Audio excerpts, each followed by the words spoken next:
Ja, herzlich willkommen zu einer weiteren Episode von Michael Sachsens Art Talk.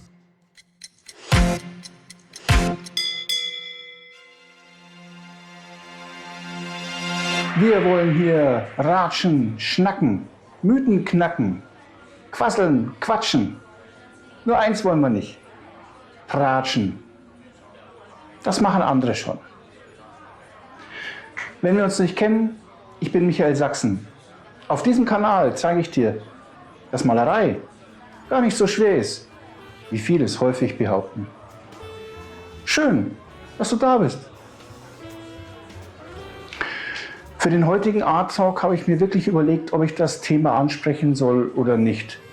Nein, es ist nichts, es ist nichts Schwermütiges, aber es ist auch ein Mythos, ein weit verbreiteter Irrglaube, nämlich der, dass, ich sag mal, der Mythos vom leidenden Künstler oder vom Leidensdruck des Künstlers, dass ein genialer Künstler nur dann ein Künstler ist, wenn er eben leidet, wenn er kann nur wahre Kunst hervorbringen, wenn er aus Schmerz, aus Wahnsinn, aus einem exzentrischen Verhalten heraus, aus einem Lebenswandel, der eben aus Wahn und Schmerz und Leiden und eben diese ausdrucksstarke Kunst hervorbringt. Und ja, aber ich sag mal, das ist wirklich ein Mythos. Ich weiß nicht, wie dieser Mythos entstanden ist, aber ich habe da so meine Theorien. Ne? Die Wahrheit ist eigentlich wirklich, liegt ganz anders, ist ganz anders gestaltet. Denn wirklich, ich sag mal, Kunst zu schaffen oder ein Werk zu schaffen, welches wirklich einem selbst auch befriedigt oder zufriedenstellt und natürlich dann auch andere. Denn ich weiß nicht, hat es Goethe mal gesagt, was von Herzen kommt, kommt auch im Herzen an? Also ich sag's mal mit anderen Worten, wenn mir muss das Bild oder das Kunstwerk, das ich schaffe, muss mir zunächst erstmal selbst gefallen. Ich male es in erster Linie für mich. Ja, und wenn es dann dir auch gefällt, super, freue ich mich, klasse. Aber wenn es mir nicht gefällt, wie soll es dir denn dann gefallen? Gut, es gibt Bilder, die ich gemalt habe, wo ich dann merke, das gefällt mir jetzt nicht so gut, finde ich jetzt nicht so prickelnd. Aber andere Leute, die sind völlig begeistert davon. Also das ist mal abgesehen davon. Ne? Aber nochmal zurückzukommen zu diesem Mythos. Die Wahrheit ist tatsächlich die, dass da eine ganze Menge harte Arbeit dahinter steckt. Disziplin, eine Routine und auch eine gewisse Ausdauer, eben dran zu bleiben, bis eben diese Resultate sich zeigen. Es ist auch eine Lernkurve. Ne? Und dieser leidende Künstler, dieser Schmerz, der diese wahre Kunst erst hervorbringt, ich glaube, das hat mehr damit zu tun, denn stell dir mal vor, jemand, der wirklich ein begnadeter Künstler ist, eine Begabung hat, die Ausdauer hat, hart arbeitet, diszipliniert ist, aber vielleicht hat er wirklich ein gutes Leben. Ne? Kein Leidensdruck, der ist weder wahnsinnig,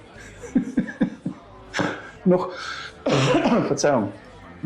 hat er irgendeinen exzentrischen Lebenswandel, ist eigentlich ein ganz normal, wenn du ihm auf der Straße begegnest, würdest du ihn nicht als Künstler erkennen, ne? Weil er ganz normal gekleidet ist, also nicht in schwarz, von oben bis unten. Verzeihung meinen kleinen Sarkasmus hier. Ganz normaler Mensch, ganz normal gekleidet, weder exzentrisch, weder noch wahnsinnig oder sonst irgendwie. Er würde sich als Künstler gar nicht qualifizieren unter diesem, sag mal, vorgehaltenen Attribut, dass ein Künstler eben, ein genialer Künstler, ein leidender Mensch sein muss. Na? Aber was ich wirklich Und mich würde jetzt mal wirklich auch interessieren, was deine Meinung dazu ist. Kannst du mir gerne in den Kommentaren dazu was schreiben? Ich antworte auch und bin auch wirklich gespannt, was du davon hältst. Das ist jetzt wirklich nur meine ganz persönliche eigene Meinung. Ich denke, ich denke auch, dass wirklich jeder Mensch, ganz egal wer das muss kein Künstler sein, wobei es auch Kochkünstler gibt oder Lebenskünstler oder Künstler. Ich meine, das ist wieder eine Definitionssache. Das ist einfach, jeder Mensch hat irgendwo ein Schärflein zu tragen oder irgendwie etwas, jeder Mensch hat so seine Herausforderungen, die natürlich rein subjektiv sind und die dann entsprechend einen schwerer belasten oder weniger. Ne? Und ich kann mir aber gut vorstellen, dass manche solche Herausforderungen einen Menschen zu einem Punkt bringen können, wo sie sich ganz klare Fragen stellen und beantworten müssen, vielleicht sogar. Ne? Sogenannte Kreuzungen, ne? Wegkreuzungen, wo man sich überlegt, gehe ich jetzt hier lang oder gehe ich jetzt da lang? Oder man ist vielleicht in einer Situation, wo man zurückblickt und sich überlegt, Mensch, jetzt bin ich schon, keine Ahnung, 55, 56, 68 und wenn ich jetzt zurückblicke, aber mein Herz brennt für die Malerei oder für das oder für jenes oder was auch immer die Leidenschaft ist und habe das bisher noch nicht umgesetzt. Ne? Wo man an einen Punkt kommt, wo dann der Leidensdruck, tatsächlich dieser Leidensdruck so groß wird, dass man sagt, okay, und jetzt gehe ich einfach diesen Weg. Und jetzt folge ich meinem Herzen, jetzt folge ich meiner Leidenschaft, der Malerei oder des Tortendekorierens. Das ist mein Paradebeispiel. Wenn du mal, ich habe ja hier mal auch ein Video verlinkt von meinem ersten Art Talk, da rede ich über das Tortendekorieren. Es geht einfach, egal was deine Leidenschaft ist, das ist der Kernpunkt hier. Ne? Malerei, das kann auch, mein Gott, das kann wirklich alles Mögliche sein. Egal was deine Leidenschaft ist, die einfach unterdrückt ist. Und man kommt an einen Punkt in seinem Leben, wo man sich denkt, hey, und jetzt tue ich wirklich das, was mir wichtig ist oder was wichtig ist für mich. Ne? Denn ich war bisher unglücklich, weil ich das und jenes nicht gemacht habe. Und es ist egal, wie alt ich jetzt bin. Und jetzt mache ich das einfach. Dass eben dieser Leidensdruck einen dann dazu bringt, wirklich das zu tun. Ne? Und dann auch wirklich geniale Kunst hervorbringt. Weil nun plötzlich die Leidenschaft hervortritt. Die lang unterdrückte Leidenschaft hervorbricht und geniale Kunst auf einmal hier zutage tritt, die vielleicht genauso genial ist, wie vielleicht, wenn man schon zu Anfangstagen vor 30 Jahren damit begonnen hätte. Ne? Das ist aber wirklich jetzt meine persönliche Meinung. Ne? Dieser Mythos des leidenden Künstlers, dass geniale Kunst nur und wahre Kunst nur aus Schmerz erwächst und Wahnsinn, naja, also ich weiß nicht. Vielleicht haben sich auch dieses Mützlein der eine oder andere Künstler sich angezogen, um damit eben als Künstler zu repräsentieren, um vielleicht dadurch die Preise höher zu treiben oder ich weiß es nicht. Das ist reine Spekulation.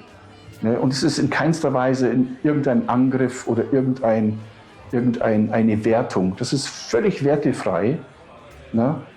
Das ist, aber es ist immer noch wie gesagt, ein Irrglaube und ein Mythos. Und ich denke mir, ich möchte das deswegen ansprechen, weil vielleicht sich der eine oder andere sich denkt, Mensch, ich habe so eine Leidenschaft fürs Malen, aber ich habe eigentlich gar keinen so einen Leidensdruck gehabt in meinem Leben. Ne? Ich bin auch nicht wahnsinnig.